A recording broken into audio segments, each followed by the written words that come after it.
So ഈ ഒരു വണ്ടിയുടെ സൈഡ് എലിവേഷനിലേക്ക് വരുമ്പോൾ വെരി ഫസ്റ്റ് തിങ് നമ്മൾ നോട്ടീസ് ചെയ്യുന്നതിൻ്റെ അലോയ് വീൽസ് ആണ്. അപ്പോൾ ഈ ഒരു പാറ്റേൺ കാണുമ്പോൾ തന്നെ പലർക്കും അറിയാം ഇത് നമുക്കും വളരെ ഫെമിലിയർ ആയിട്ടുള്ളൊരു വീൽ ഡിസൈനാണ്. ഇപ്പം നമ്മുടെ മാർക്കറ്റിൽ ഓൾമോസ്റ്റ് എല്ലാ 4-wheel ഡ്രൈവ് വെഹിക്കിൾസിനും യൂസ് ചെയ്തുകൊണ്ടിരിക്കുന്ന ഒരു വീലാണ്. പക്ഷേ ഇത് Fuel off road USA original the design name is Covert ഫ്യൂലിൻ്റെ ഒറിജിനൽ വീൽസ് ആണ്. ഇതിൻ്റെ ഫേക്ക് റിപ്ലിക്കൊക്കെ പല ബ്രാൻഡിൽ ഈവൻ ഫ്യൂലിൻ്റെ തന്നെ നെയിമിങ് തന്നെ മാർക്കറ്റിലുണ്ട്. പക്ഷേ വീൽസ് പർച്ചേസ് ചെയ്യുമ്പോൾ അതിൻ്റെ ജെന്യൂനിറ്റി ഉറപ്പുവരുത്തുക.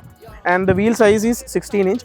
16 ഇഞ്ചിൽ തന്നെ 8J +1 ഓഫ്സെറ്റ് വീലാണ് നമ്മൾ ഇതിന് യൂസ് ചെയ്തിരിക്കുന്നത്. അതേപോലെ മാക്സിസിൻ്റെ ഓൾട്ടറൈൻ ടയേഴ്സിലാണ് നമ്മൾ വീൽസ് ലോഡ് ചെയ്തിട്ടുള്ളത്. പിന്നെ നമുക്ക് വരുന്നത് ഫങ്ഷണൽ സ്നോർക്കലാണ്. നമ്മൾ ഓൾറെഡി എയർ ഇൻടേക്കുമായിട്ട് പെർഫോമൻസ് സൈഡിൽ വരുന്ന സ്നോർക്കലാണിത്. അതേപോലെ സൈഡ് മിറർ കവറിൽ നമ്മളൊരു സ്മോക്ഡ് മെട്രിക്സ് DRL ലൈറ്റ് നമ്മൾ ആഡ് ചെയ്തിട്ടുണ്ട്. പിന്നെ സൈഡിൽ വരുന്ന പ്രധാന 2 പാർട്സാണ് ഇതിൻ്റെ കോർണർ ഗാർഡ്സ്. നമ്മൾ ഫ്രണ്ടിലും ലെഫ്റ്റ് ആൻഡ് റൈറ്റ് ബാക്കിലും നമ്മൾ ആഡ് ചെയ്തിട്ടുണ്ട്.